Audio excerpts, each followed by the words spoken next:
Joining us now is the Senior Fellow for the Foundation for Defense of Democracies, Daveed Gartenstein-Ross. Great to have you here, Daveed. Good to be here. Great to have you in New York. Welcome to the studio. Thank you. First time. I know it is. So you heard John Kirby there. Is it possible? Is it realistic for the U.S. to work with Russia on this in Syria? Kind of. I mean, I think it's realistic for them to have talks and to try to reach an agreement on paper. But this really reminds me of a kind of Cold War era deal where you have great powers that are coming in and signing an agreement on behalf of their proxies. I don't think that the U.S. has enough control over the rebel forces on the ground to really enter into a deal with Russia. And I think that we understand that, but that overall the State Department thinks it's still worthwhile to just have a talk there and to get things rolling. You heard John Kirby there. He said we need to see significant steps from Russia. What are those? Well, there's the bombing of Aleppo, which has been utterly barbaric, including hospitals, schools, aid convoys.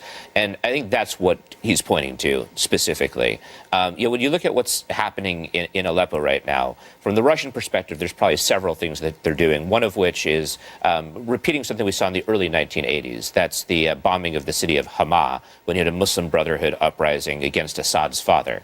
They basically left that as a signal to other cities that were uprising. But I think another thing that they're probably doing is engaging in this massive bombing campaign, in part to drive rebel groups into the hands of extremists in order to make the rebels all the more unattractive to the international community. So, in other words, the U.S. and Russia are working at cross purposes. I mean, the U.S. is trying to fight ISIS. That's not what Russia is trying to do. Well, I would see the ISIS part of it as a somewhat different part of the conflict, right? The U.S. is fighting ISIS, but the U.S.'s position vis-a-vis the Assad regime for a while has been that Assad needs to go. I mean, Kerry has on more than one occasion compared Assad to Hitler. At this point, it seems that the U.S. has softened on the Assad regime without really announcing that it's done so. It's not clear to me at all what the U.S.'s goals are with respect to the Assad side of the conflict. And that's one of the reasons why I think there's so much confusion about U.S. intentions. And even within government, you have people who have really mixed views as to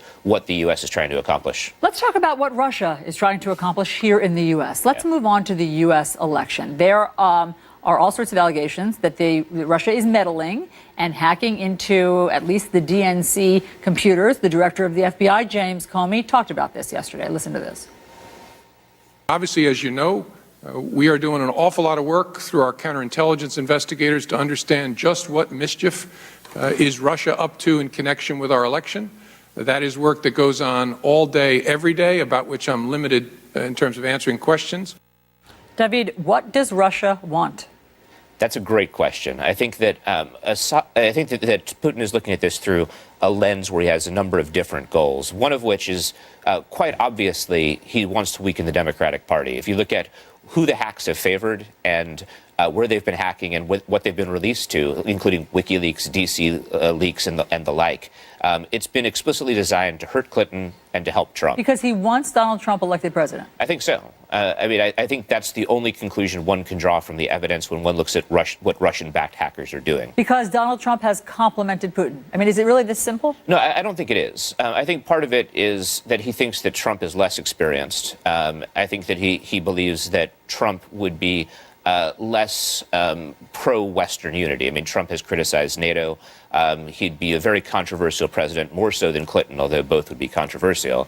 And so I think that when he looks at Russia's position in the world, with a Trump presidency and with reduced confidence in government, something which the hacking that's been aimed at voting systems is designed to do, he thinks that Russia will be stronger in comparison to the United States. That seems to be the calculation. You know, there's always talk about an October surprise. Yeah.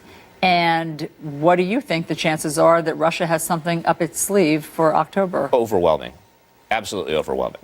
I would certainly put money on that. Look, I'm saying this, it's the end of September. I could easily be proven wrong, so let's see how I do. But when you look at the amount of material that they've hacked, when you look at the way that past hacks have been framed, when WikiLeaks rolled out the DNC hacks just before the Democratic convention, that had a significant impact. It had an impact in terms of demoralizing Sanders supporters, creating a lot of tension within the convention, and also it resulted in Wasserman Schultz stepping down as the head of the DNC. So, and a lot of that is really the packaging. I mean, the DNC is not adjudicating the elections. What they're trying to do is find the best candidate. And so a lot of people would argue that what was leaked was not actually improper, but it looked bad. And so it's not even so much whether there's dirt there, but whether there's something that can seem like dirt.